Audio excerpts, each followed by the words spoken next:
bagi game yang datang dari Amerika dan seksi mungkin biasa aja. Ya. Segini mah nggak seksi kali. Lah buat di Indonesia bisa jadi lebih seksi gitu. Anak-anak tuh justru banyak yang pakai ruang digital, pakai medsos itu buat belajar, buat berkreasi. Apa kebijakan ini nantinya nggak akan jadi malah matiin potensi mereka? HP dengan nulis dengan tangan itu beda. Dan pakai otaknya tuh beda. Karena motorik. Salah, ya nggak apa-apa. Jangan yang harus bener, enggak salah ya hapus saya, coret aja. Kang, balik lagi. Ya. Kali ini aku mau bahas soal kebijakan pemerintah. Waduh, oke. Dari mananya nih? Aku mau bahas soal PP Tunas. PP Tunas, ya. Correct me if I'm wrong, setauku dia berlaku di Maret 2026 ya? Maret apa? Iya. Februari. Maret ya? Maret. Di 2026. Ini soal pembatasan usia anak main medsos. Oh iya. Oke, kita tarik ke belakang dulu kali ya Kang. Sebenarnya ini kan yang ini Komdigi ya kan. Awal Komdigi ini ngerasa kalau kita bikin ini deh. Itu tuh gimana sih Kang? Maksudnya urgensinya apa awalnya? Tentang algoritma kah, kontennya kah atau apa? Ini pertama gue bukan mewakili Komdigi ya. Karena bukan apa-apa gini. Gue tahu tapi pastinya tidak lebih lengkap lah kalau Komdigi yang menyampaikan ini atau teman-teman dari Komdigi yang lebih inilah. Jadi tapi intinya gini, garis besarnya itu sebetulnya concern ini sudah lama sebetulnya ya. Okay. Jadi sebelum Komdigi pun juga sudah banyak pihak-pihak yang sebenarnya mulai concern tentang medsos pada anak-anak. Awalnya itu sih sebetulnya. Nah hanya yang tidak gue pribadi sangka itu adalah ternyata Komdigi menterinya perempuan, Ibu Mutia Hafid, dan ternyata itu punya anak. Jadi concernnya juga sama, bahwa bagaimana media sosial yang kebetulan ada di bawah Komdigi, tata kelolanya itu bisa ngejagain buat anak-anak yang sebenarnya masih di bawah umur. Jadi itu. Nah entah bagaimana gayung bersambut bahwa ternyata Presiden Prabowo, presidennya Ibu Mutia ini, itu banyak sekali program-program diarahkan kepada anak. Kalau kamu perhatiin ya, MBG itu buat anak, sekolah rakyat buat anak, cek kesehatan anak ada juga buat ini. Pokoknya ada banyak sekali program-program itu yang dalam rangka membangun generasi anak-anak Indonesia yang lebih bagus lah kira-kira gitu ya. Selain fisik, selain pendidikan, ternyata digital pun juga harus dijagain. Nah, gara-gara itu, ini nggak tahu nih ngobrolnya bagaimana, pencetusnya bagaimana. Karena gayung bersambut tadi, ketemulah antara Ibu Mutia dengan Pak Presiden Prabowo ngomong apa dan mulai. Ya sudah, supaya ini bisa menggelinding dengan benar, tidak menimbulkan keriuhan, karena bagaimanapun kalau medsos diatur kan riuh. Mungkin bukan anaknya, orang tuanya lah, gurunya kita nggak tahu ya. Nah akhirnya mulai, waktu itu kan ini karena baru kali pertama ya ada aturan yang berhubungan dengan mengatur medsos, mengatur platform. Akhirnya harus dipunya dulu nih payung hukumnya, bentuknya PP, peraturan pemerintah. Nah itu bukan cuma Komdigi ternyata, ada Dikdasmen, ada Kementerian Agama, jadi ada beberapa kementerian lembaga, gue lupa detailnya. Nah itu yang punya concern yang sama, yang berhubungan dengan anak-anak, kira-kira gitu sih. Nah bahwa di dalam situ ada pembatasan usia, itu cuma salah satu, Win.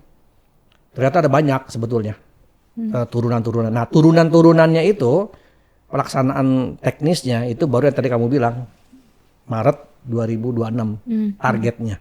Itu mulai berlakunya? Ya, jadi secara payung hukum PP-nya sudah duluan. Maret 2025. Nah selama setahun ini, nah itu tuh mulai dilihat di platform medsos reaksinya apa sih, kasih masukan dong, ini gimana, dari orang tua gimana, dari DPR, pemerintah daerah, karena ada tuh daerah-daerah yang ternyata anak-anaknya itu adiksi medsos itu udah geser, pindah ke judol yang gitu-gitu. Ini tuh berarti dibatasannya dari usia? Jadi gini, istilah pembatasan juga sebenarnya yang lebih pas begini.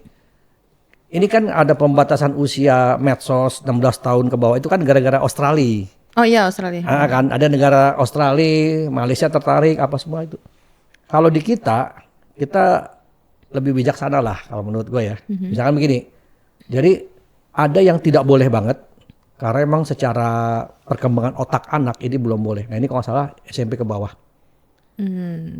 Di bawah 13 tahun berarti ya? Ada yang boleh tapi dengan pendampingan. Oke. Ada yang boleh tapi masih dibatasi waktu, bolehnya kapan aja gitu. Ada yang baru boleh penuh. Nah ini nih, gue lupa detailnya gimana, tapi memang dibagi-bagi tuh. Yang dibatasi penuh itu, nah itu mungkin nanti ada salah satunya. Bahwa sebelum satu SMA itu tidak boleh. Padahal ternyata harus didampingi, harus hanya boleh sekian jam screen time yang gitu-gitu. Nah itu menurut gue sih ya, di kita itu lebih terbuka lah. Opsi-opsi enggak yang apa nyebutnya tembak rata. Nggak boleh banget. Oh nggak boleh, kita kayaknya nggak gitu deh. Oke. Kang, banyak yang bilang kalau ini tuh jadi kayak simbol kebijakannya Komdigi. Menurut kamu tuh ini tuh sebenarnya emang solusi jangka panjang atau sebenarnya ini cuma sekedar rem darurat aja? Sebetulnya sih kalau gue lihat ini adalah ibarat kata ini adalah kita lagi menyiapkan ladang tanah untuk bibit yang ditanam ini nih menjadi lebih sehat dan lebih baik. Oke. Jadi bukan sesaat ini. Ladang ini perumpamaan ya. Kita tuh lagi menyiapkan ladang nih, Ben. Bagaimana ladang ini mendapat air yang baik, mendapat matahari yang baik, mendapat pupuk organik yang baik. Kenapa? Karena kita sedang menuju menanam generasi tumbuhan yang kelak akan kita petik, kira-kira gitu. Okay. Makanya disebutnya PP Tunas. Okay. Nah tunas itu sebenarnya mulai dipanjangkan tunggu anak siap gitu loh. Oh itu kepanjangannya? PP Tunas tunggu anak siap. Okay. Bukan yang nggak boleh, tapi tunggulah gitu. Atau apa simbolisasinya adalah tanaman tadi ya. Jadi ketika tanah ini sehat, tanah ini baik, airnya cukup, jadi nggak kebanyakan, nggak kekurangan, kira-kira gitu ya. Okay. Si tanah ini si tunas-tunas ini atau si benih-benih ini tuh bisa ditanam dengan baik. Kalau kebanyakan air jadi busuk, kan gitu. Kekurangan matahari jadi layu, nggak bisa tumbuh, jadi kerdil gitu. Nah ini butuh dijaga. Zaman dulu itu dibiarkan apa adanya, di tanah yang apa adanya. Akhirnya efeknya tuh nggak langsung masalahnya. Jadi si benih ini ketika udah mulai muncul, tumbuh dan ketika dia mulai belum kelihatan nih efeknya. Ketika udah berapa tahun tumbuh semuanya baru kelihatan kok ini kok kerdil, yang ini udah tinggi. Ini sama-sama tinggi tapi ini nggak ada buahnya. Nah, itu terjadi bukan karena sebulan 2 bulan kemarin. Tapi dari sekian tahun sejak dia masih benih. Nah, itulah tantangan atau repotnya peraturan yang model begini. Efek itu baru nanti, wis. Iya sih. Nggak bisa, jangan-jangan apakah Pak Prabowo masih menjabat ataukah nanti periode kedua apa, kita nggak tahu tuh. Ini kan butuh berapa tahun kan sampai ini anak baru, iya dia ternyata pinter, ternyata begini. Begitupun yang terjadi kemarin, ini kan baru ketahuannya sekarang. Ini adalah kejadian dari anak-anak ini masih 6 tahun yang lalu, 8 tahun gitu kira-kira. Nah jadi proses panjang ini yang menurut gua nggak bisa dibilang apakah ini hanya untuk sesaat, justru jangan sebaiknya. Makanya bentuknya peraturan, karena ini undang-undang. Nah, dengan begitu ke DPR juga butuh concern, kemudian ada pemerintah daerah dari mulai gubernur, bupati, wali kota. Karena balik lagi sekolah-sekolah itu kan dinas pendidikan adanya di bawah daerah gitu ya. Nah jadi buat aturan apakah sekolah tuh boleh atau enggak membawa handphone dan lain-lain, itu baliknya ke daerah. Oke. Ya. Nah, Kang, kita kan semua tahu ya, maksudnya anak-anak ini sekarang emang segitunya melek digital, bahkan anak-anak lebih bisa megang gadget daripada orang tua gitu, Kang. Serealistik apa kebijakan ini, Kang? Maksudnya apa enggak nantinya gampang diakalin? Karena kan kita tahu kadang kita bikin medsos aja nih, Kang. Anak-anak tuh bisa yang kayak sebenarnya kelahiran berapa, dibikin jadi berapa. Maksudnya apa itu akan bisa ke-handle sama Komdigi gitu? Ya, nah ini bagus banget ya. Jadi gini, Win.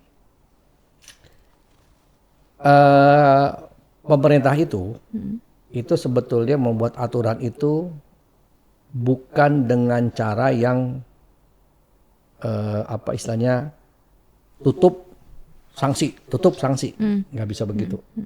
Kenapa? Karena memang kalau itu yang dilakukan itu akan terjadi kucing-kucingan. Oke. Dan itu berat sekali. Contoh gini deh, di luar urusan anak kecil dan medsos, di undang-undang UU ITE udah lama ya, ngurusin pornografi aja. Kalau dibilang itu semua situs porno diblokir semua, nggak bisa masuk Indonesia, nggak bisa diakses gitu. Kata siapa? Gitu kan? Udah diblokir, bisa diakalin lah sampai tadi anak-anak pinter-pinter tadi, tetap bisa kebuka. Dan sampai hari ini masih dilakukan tuh blokir-blokir. Kenapa? Bukan yang nggak mungkin. Si situs porno itu dia ganti-ganti domain. Betul. Tutup di sini dibikin yang baru gitu. Pertanyaannya, emang mungkin ya ditutup semuanya? Ya berat lah, nggak bisa. Ya karena kan luas banget kan. Luas banget. Gimana maksudnya nge-handle-nya nih? Justru tadi yang namanya aturan pemerintah itu dibikin pertama secara aturan, secara hukum itu harus ada dulu. Oke. Jadi dengan begitu kita tahu mana yang boleh dan mana yang tidak. Itu dulu kepastian hukum makanya disebutnya ya. Pasti dulu nih ini boleh, ini nggak boleh. Yang nggak boleh yang gimana, yang boleh yang gimana. Setelah itu dilakukan langkah-langkah penutupan. Oke. Jadi karena nggak boleh maka ditutup. Mana aja yang nggak boleh, yang ini ditutup. Bahwa nanti yang ditutup itu ngakalin buat dibuka atau ada orang mau masuk dengan cara ngebuka pintu lain, sebetulnya itu masalah lain. Tapi kalau sampai ini misalkan ada ketahuan sosok yang tadi ngebobol atau tadi itu bisa jadi kena sanksi.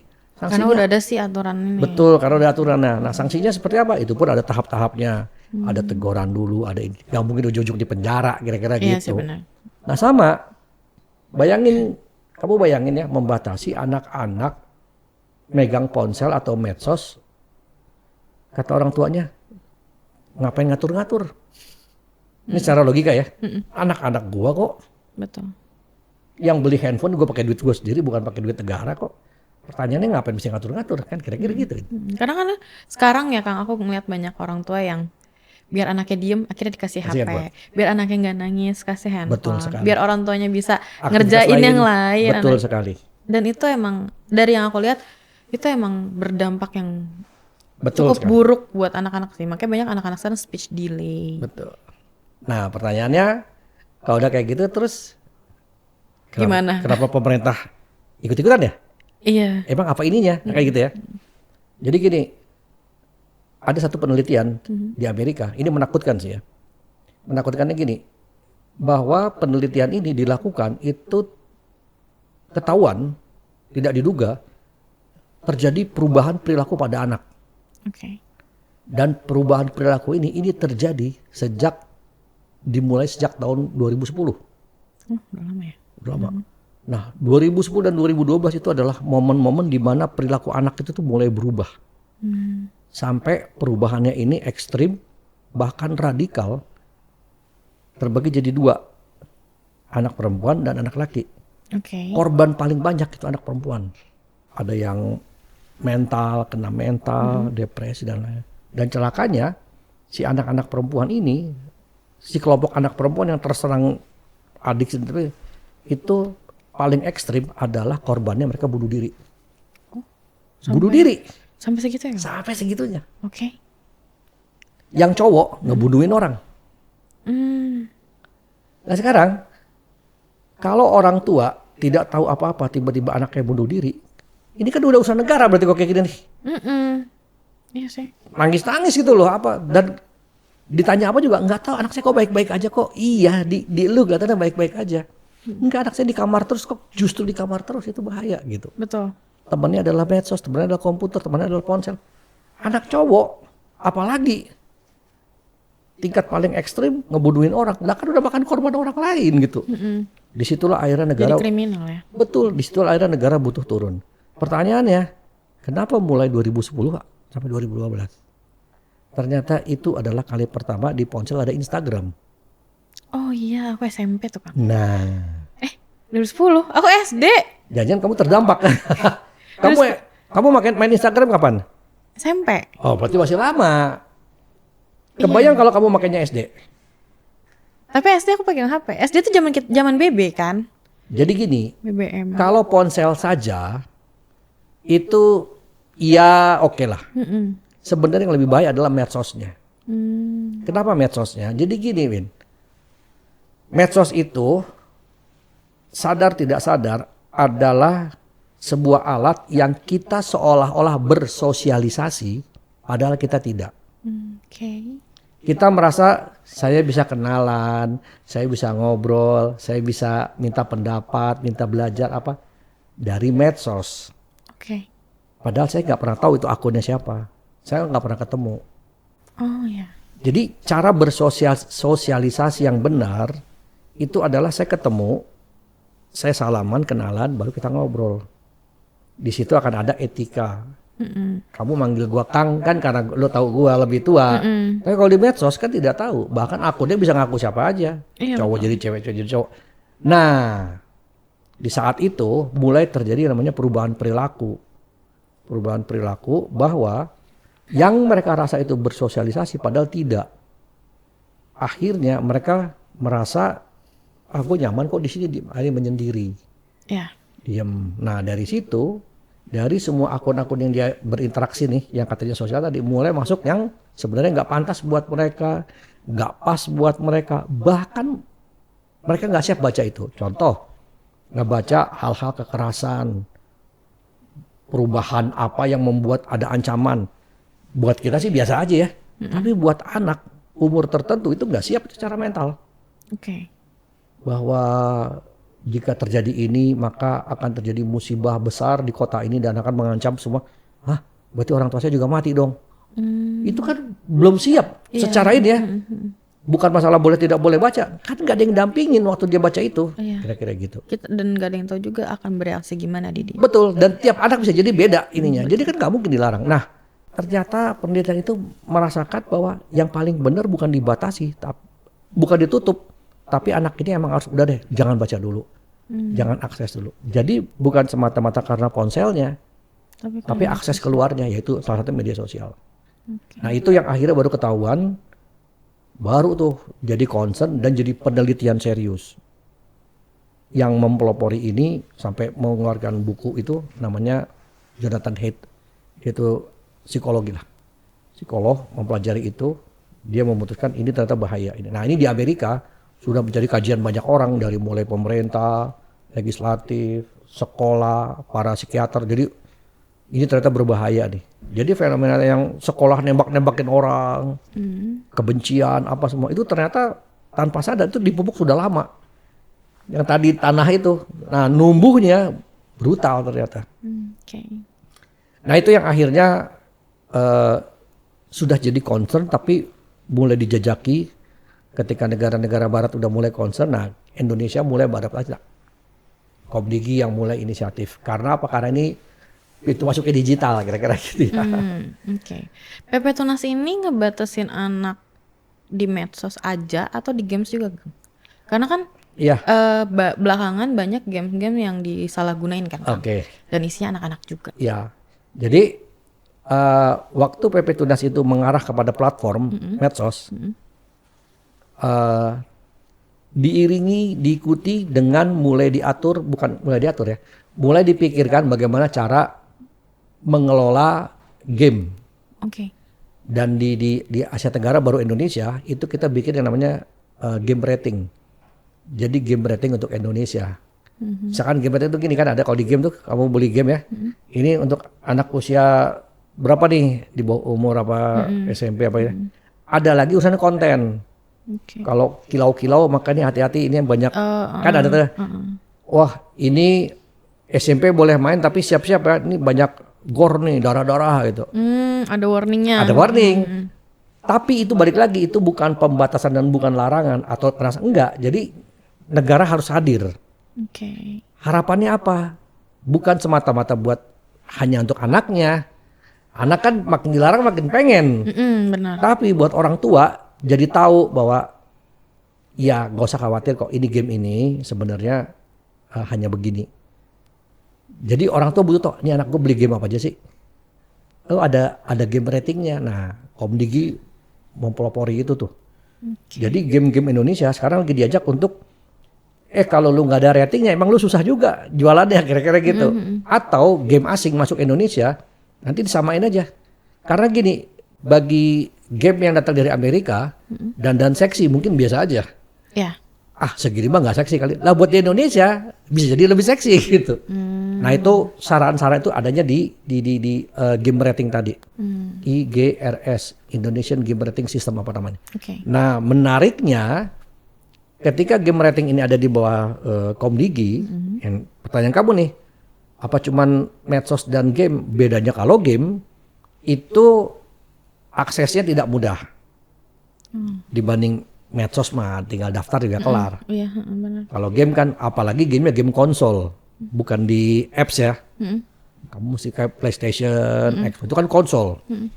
Nah terus kalau kayak gimana? Nah ini ada mulai diatur semua. Ternyata game pun punya dampak ke si gamersnya tuh, jangan salah.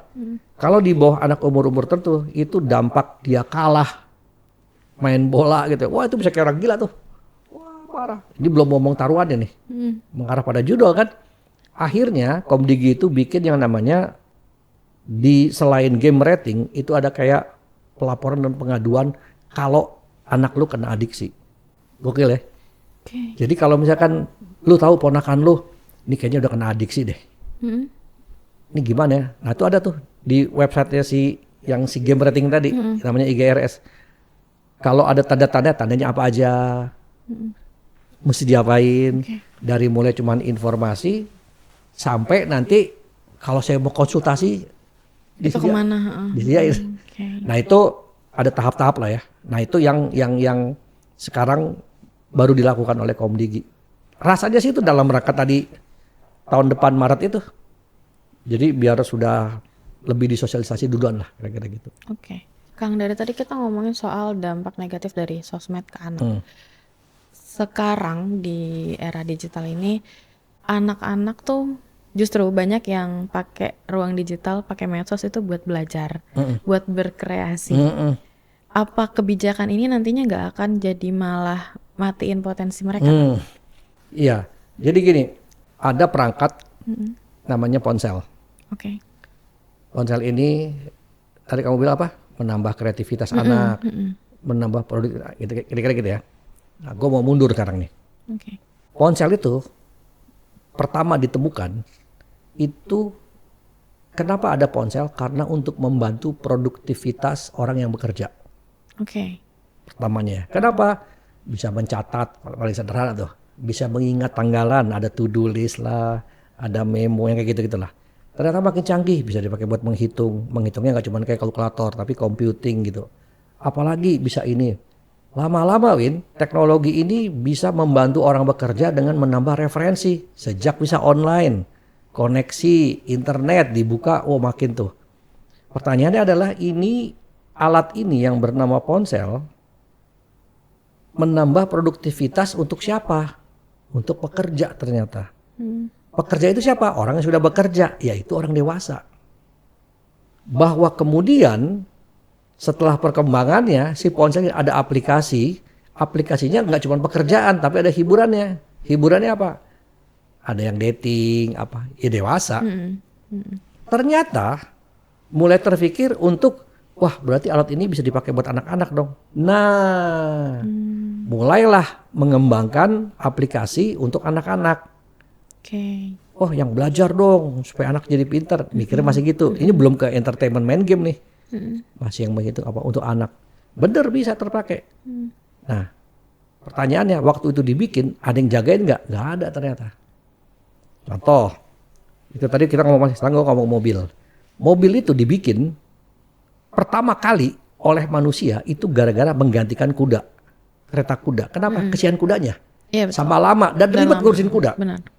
Jadi lahirlah mobil, yaitu kereta kuda tanpa kuda, jadi keretanya doang. Kasih mesin jalan, tek, masih pelan Lama-lama, dari mesinnya bisa dibikin cepat. Produktivitas lebih nambah. Kenapa? Gue bisa nganterin lebih cepat barang. Barang lebih bisa angkat. Tapi dampaknya apa? Ketika mobil jalan, gue nabrak ayam, nabrak kambing. Berarti gimana? kita bikinlah jalanan khusus hanya untuk mobil. Mulai dibikin jalanan, mulai dibikin pagar. Setelah mobil gak cukupin, dibikin lampu lalu lintas. Untuk supaya apa? Nggak nabrak kiri kanan, nggak apa. Segitu gak cukupin, kenapa? Yang nyetir ternyata nggak boleh anak-anak, harus udah dewasa, harus udah gini, dibikin SIM.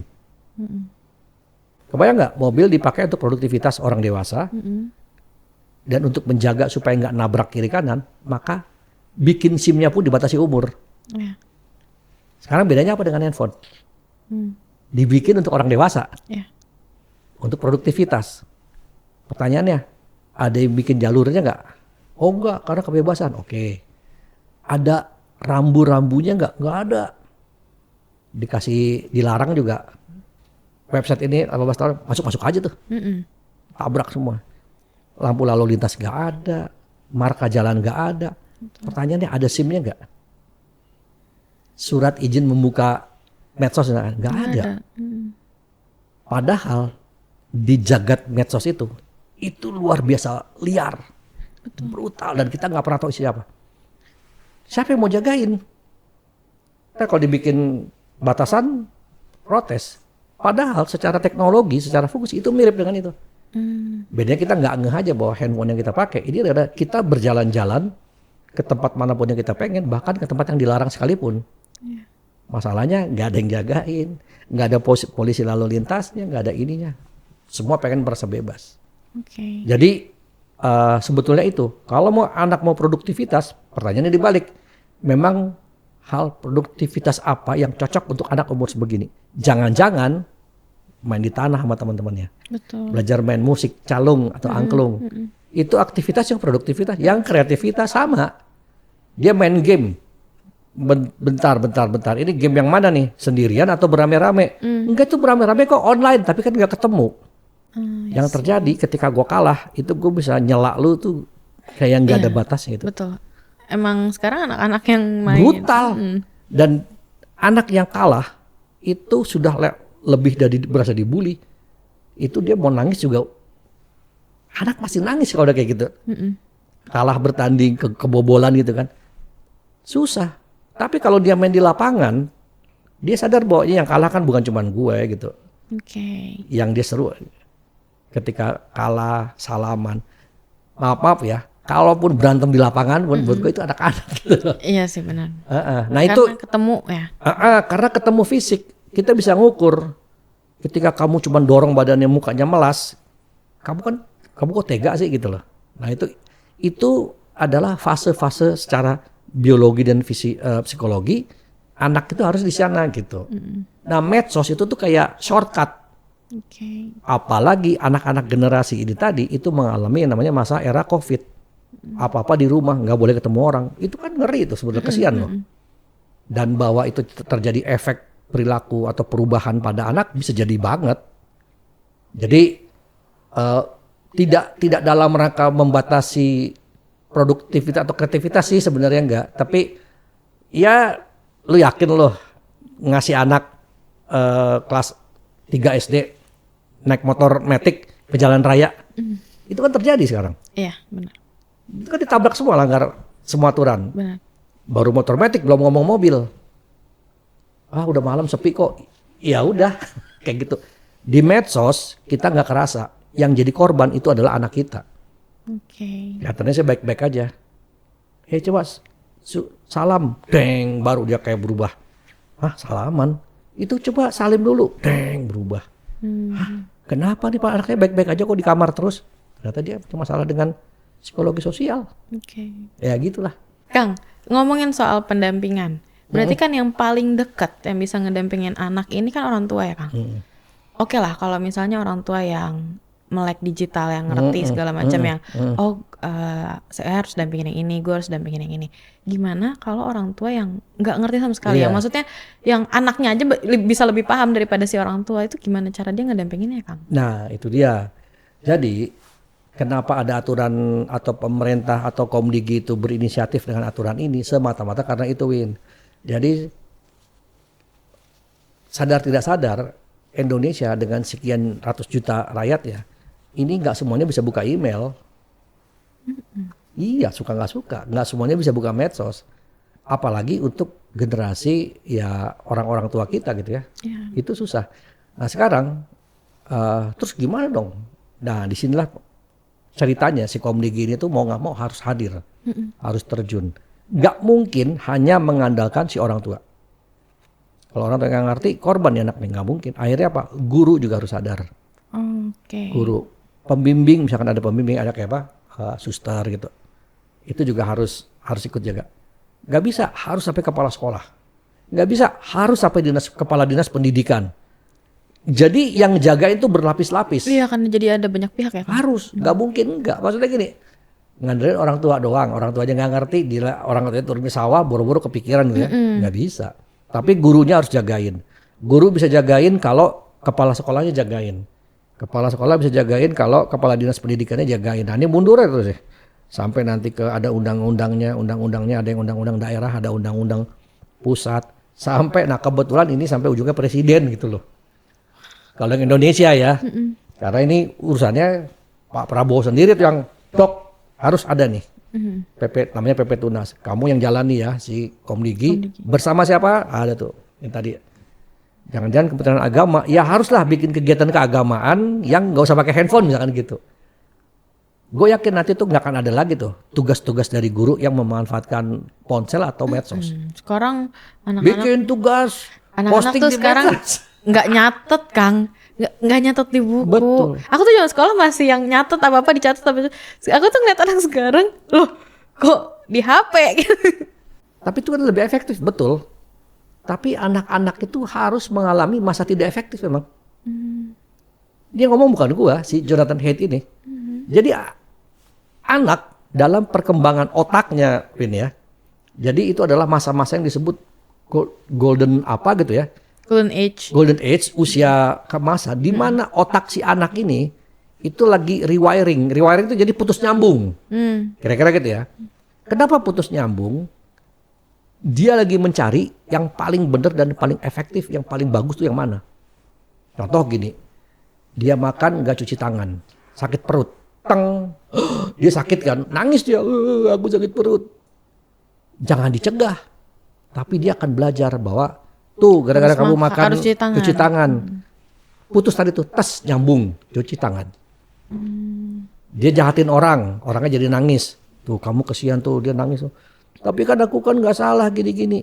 Tapi dia tahu, iya ya gara-gara gue gini dia putus, nyambung.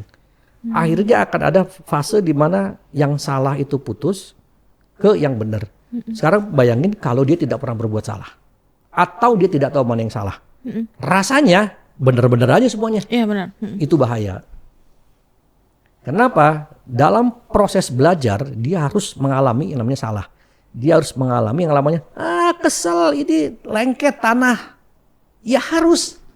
Ini kok rok aku jadi basah. Ya harus, kadang lo main di luar. Wah ternyata menyenangkan ya main lumpur sama teman-teman. Orang tuanya nanti sakit.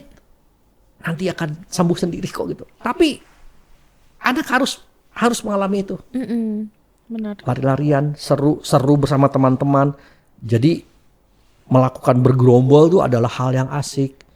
Makanya sekolah-sekolah itu kan kalau masih anak-anak umur itu diajaknya keluar. Iya. Pramuka. Itu kan sebetulnya itu. Nah itulah yang disebut di saat masa great rewiring itu. Jangan pernah itu dia tidak ada koreksi atas bahwa hubungan sosial itu adalah hubungan dunia maya. Gak ketemu, itu bahaya. Buat orang tua, wih anak saya berani loh sekarang. Tegas, afirmatif ngomongnya. Ternyata cuma semata-mata dia nggak pernah tahu bahwa orang ini tuh harus pakai etika, ini harus kulo nuwun, ini harus panggil. Perasaan kayaknya anak saya keren aja. Dia lupa. Ketika ketemu sama dia, wah ngomongnya kayak nggak ada mannernya gitu loh. Iya benar sih. Nah itu apa? Melibatkan banyak pihak. Karena bukan apa-apa di masa-masa makanya kamu jangan salah ketika anak-anak SD salah disetrap, dipukul, kita kan kayak kasihan ya, kita udah gede. Buat mereka harus begitu. Biar mereka tahu kalau mereka salah dan biar belajar. Membedakan. Iya. Belajar. Ini nggak boleh, ini boleh. Jadi guru ini nggak boleh ya. Maksudnya tuh itu. Kalau kasarnya berlebihan itu kasus lah ya. Iya, itu udah lain cerita. Jadi bukan berarti gara-gara itu akhirnya jadi enggak gitu. Nah sekarang kalau usianya udah lewat di yang tadi golden age atau rewiring tadi, terus masih bisa berubah nggak menurut kamu? Susah sih. Susah. Kalaupun mau diubah harus dipaksa. Karena akhirnya udah kebentuk kan. Sudah kebentuk. Bisa dengan cara dipaksa. Apa misalnya? Ospek. Oh iya. Atau kamu masuk militer. Iya betul. Wah itu sangar itu. Makanya kemarin Kang Deddy sempat bikin anak-anak bandel masuk barak. Itu sudah cara yang paling, kalau nggak gitu lebih nggak berubah. Lewat dari SMP SMA, udah kelar tuh. Nggak bisa tuh, malah makin bebel. Makin bebel. Itu makanya terjadi rata-rata semua orang-orang yang disiplin di militer, kalau di usia yang belum waktunya pensiun, dia sudah pensiun, itu bahaya. Oh iya kan. Bahaya. Apalagi dia nggak punya tempat. Jadi gini, orang militer bertahun-tahun pengangguran di usia muda itu bahaya. Atau di usia produktif lah, bukan muda. Itu bahaya. Bahaya, nggak boleh. Kenapa? Marahnya pasti beda. Gelisahnya pasti beda. Dibanding rakyat kebanyakan. Kenapa? Karena dia puluhan tahun itu mengalami proses-proses yang memang dibentuk untuk sigap terus. Nggak boleh cepat ngantuk. Nggak boleh, ya. Oh, tiba-tiba dia nggak beraktivitas, tiba-tiba nggak produktif ya Kang? Iya. Okay. Tiba-tiba nganggur, nggak ngapa-ngapain. Wah itu, di usia yang dia sebenarnya masih harus masih ini. Kecuali dia udah pensiun, udah tua. Dia udah tahu bahwa saya harus tone down, saya harus ini. Nah, lebih bijaksana lebih. Kalau masih usia produktif, karena ada kasus diberhentiin, dia malah keleleran di masyarakat itu lebih ngeri itu. Okay. Itu karena tadi ya, usia pertumbuhan. Nah, itu dalam rangka itu sebetulnya. Ngejagain, tunggu anak siap, makanya sebutnya gitu. Aku tertarik sih sebenarnya sama ini, karena menurutku ini tuh langkah awal yang baik. Ngelihat sekarang udah uncontrol banget sih Kang. Ya, kalau gua ngelihatnya ya, si program untuk anak-anak ini tuh sebetulnya mau nggak mau, bahkan harus lah, ini melibatkan banyak pihak, termasuk komunitas itu harus, karena nggak mungkin nggak gitu ya. Selain dari guru ada misalnya komunitas sendera tari aja, bikin sendera komunitas anak-anak belajar nari. Si anak bisa nggak pakai handphone selama 2 jam aja, itu menurut gue udah menolong gitu.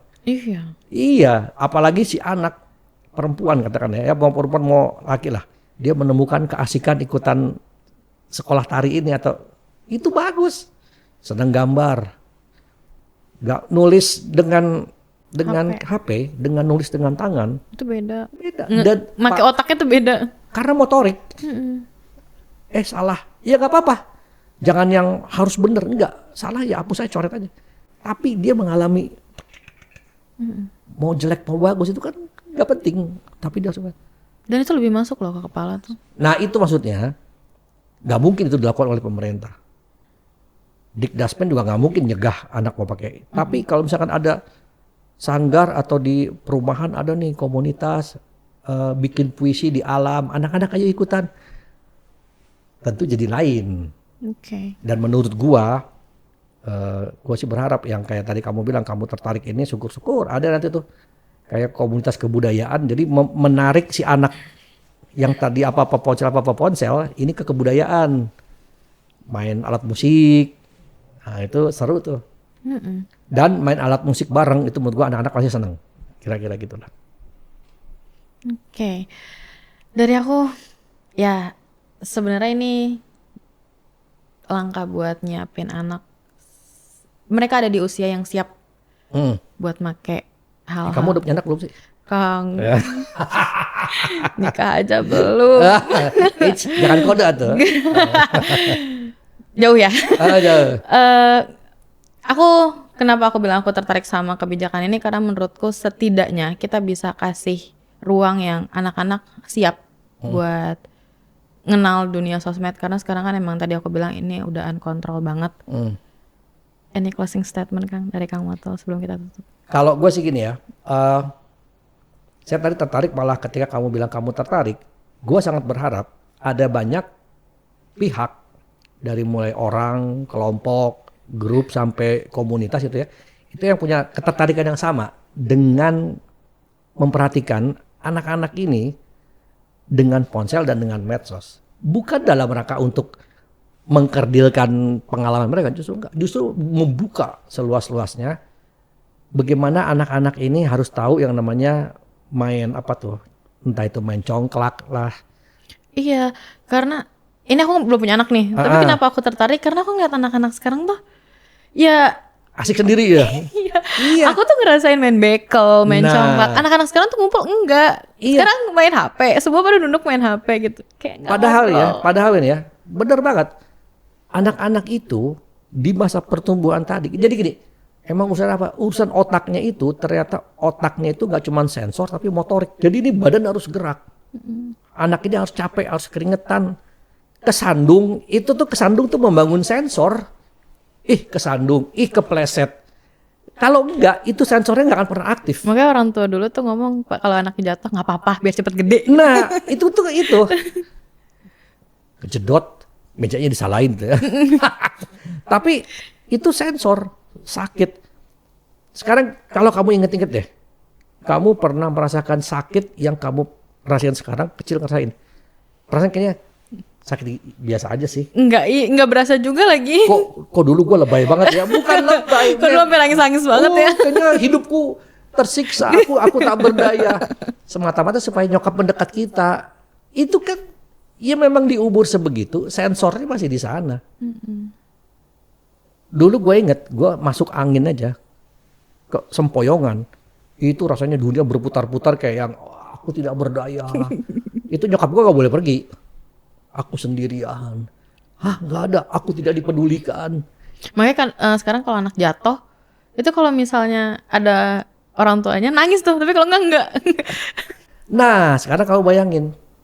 Ketika anak itu katakanlah dapat apa nangisnya, termasuk teguran. Tegurannya ada teguran sosial, temannya negor, gurunya negor, neninya negor, apa semua. Itulah dunia anak. Bahwa ada yang berlebihan itu pasti kita tolak lah. Tapi bukan berarti gara-gara kita takut ada yang berlebihan, akhirnya hal yang mendasar pun kita tolak. Anak saya masukin ke sekolah yang anu aja, kenapa? Dia nggak ada tuh ngasih tugas, dia nggak ada ngasih PR. Kalau buat gue sih, anak mah PR mah memang nggak, dia kesian di rumah kan, harusnya kan masih bisa belajar komputer gitu, belajar komputer sih. Ya sekarang banyak banget orang tua yang rasa semakin anaknya melek teknologi, jadi makin keren ya. Iya. Dan segala fasilitas kalau bisa dibuat lebih nyaman. Betul. Menurut gue Win, itu ada unsur orang tuanya nggak kepengen anaknya seperti saya, kira-kira gitu. Bisa jadi karena orang tuanya dulu nggak ngerti apa-apa, nggak ngalamin juga. Sekolah harus jalan kaki, maka anak saya harus saya antar pakai supir. Lah iya ada benar, gitu. Benar, itu banyak. Dulu saya tuh sekolah kehujanan, maka anak saya tidak boleh Pertanyaannya, sebenarnya nggak apa-apa lagi kehujanan, mata pilek nggak apa-apa. Bakal sembuh juga kok. Dan itu menumbuh antibody kayak gitu-gitu. Nah itu kalau itu digeser semuanya nih, saat ke digital, ini hilang semua nih. Semua tergantikan. Hujan-hujanan bisa, tapi tidak kena hujan, yaitu main game.